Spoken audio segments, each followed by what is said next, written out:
মূসা আলাইহিস সালামের জামানায় দীর্ঘদিন যাবৎ পর্যন্ত বৃষ্টি নাই। মূসা আলাইহিস সালাম তার কওমের লোকদেরকে নিয়া এক মাঠের মধ্যে দাঁড়াইয়া ইস্তেসকার নামাজ আদায় করিয়া আল্লাহর দরবারে হাত তুলে কান্না করে বলে, মালিক, জমিনে দীর্ঘদিন যাবৎ পর্যন্ত বৃষ্টি নাই, আপনি জমিনে বৃষ্টির ব্যবস্থা করে দেন, পানির ব্যবস্থা করে দেন। আল্লাহ পাক গায়বী আওয়াজে মূসাকে জানায় দেয়, মূসা, তুমি যে ময়দানে বসে দোয়া করতেছো, তোমার এই ময়দানে একজন জেনাকার আছে, ওই জেনাকারকে ময়দান থেকে উঠায় দোয়া করো, তোমার দোয়া কবুল করে নেওয়া হবে। মূসা আলাইহিস সালাম তো রাগী মেজাজের, ধমক দিয়ে বলে, এই ময়দানে কোন জেনাকার আছো, জেনাকার উঠে যাও, তোমার কারণে আল্লাহ পাক দোয়া কবুল করতেছেন না।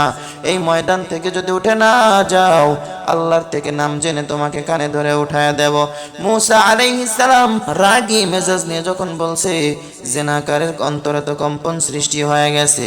এইবার জেনাকার মনে মনে চিন্তা করে, আমি তো জেনাকার, আমি তো বড় গুনাহগার, আল্লাহ মনে হয় আমাকেই ইশারা করে বলেছেন, আমি যদি এখন চোখের পানি ফেলে কান্না করি সবাই বলবে আমি জেনাকার, ময়দান থেকে যদি উঠে যাই তাও সবাই বলবে আমি জেনাকার।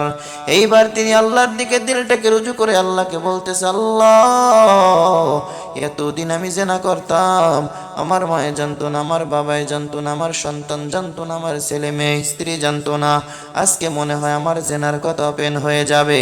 ওই বান্দা যখন আল্লাহর কাছে দিলটাকে রুজু করে এইভাবে বলতেছে, এদিকে মূসা আলাইহিস সালাম ধমক দিয়ে বলতেছে, এই ময়দানে কোন জেনাকার আছো, এখনো কেন উঠে যাও না?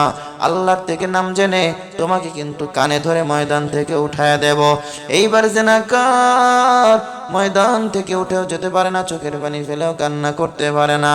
এইবার ওই জেনাকার দিলটাকে আল্লাহর দিকে রুজু করে আল্লাহকে ডাক দিয়ে বলে, মালিক, এতদিন জেনা করতাম, দুনিয়ার কোনো মানুষ জানতো না, কওমের লোকেরা জানতো না, আজকে মনে হয় আমার জেনার কথা ওপেন হয়ে যাবে। দিলটাকে আল্লাহর দিকে রুজু করে বান্দা এবার দিল ভাঙা কান্না শুরু করছে, চোখের পানি ফেলতে পারে না, ময়দান থেকে উঠে যেতেও পারে না। বান্দা দিল ভাঙা ব্যথা নিয়ে আল্লাহকে ডাক দিয়ে বলে, আল্লাহ, আমি আর জীবনে জেনার কাছেও যাব না রে আল্লাহ, তুমি আমারে মাফ করে দাও। আল্লাহর কাছে যখন দিল ভাঙা ব্যথা নিয়ে ক্ষমা চাইছে, আল্লাহ পাক ওই বান্দার প্রতি খুশি হয়ে গেছে, আল্লাহর কুদরতি অন্তরে জোশ লেগে গেছে, আল্লাহর কুদরতি অন্তরে বড় মায়া লেগে গেছে। ওই বান্দার দোয়া কবুল করিয়া আসমানটা মেঘাচ্ছন্ন করে দিলেন, জমিনে যতটুকু পানির প্রয়োজন ছিল তার থেকে বেশি পানি আল্লাহ পাক দিয়া দিলেন। মূসা আলাইহিস সালাম আল্লাহর কাছে বলে, আল্লাহ, তুমি তো বললা জেনাকার ময়দান থেকে উঠে না গেলে তুমি জমিনে পানি দিবা না, জমিনে বৃষ্টি দিবা না, তাহলে কেন তুমি জমিনে বৃষ্টি দিলা? আল্লাহ পাক ডাক দিয়ে বলে, মূসা, যেই জেনাকারের কারণে আমি জমিনে বৃষ্টি দিতে চাই নাই, আমি আল্লাহ ওই জেনাকারের কারণেই জমিনে বৃষ্টি দিলাম।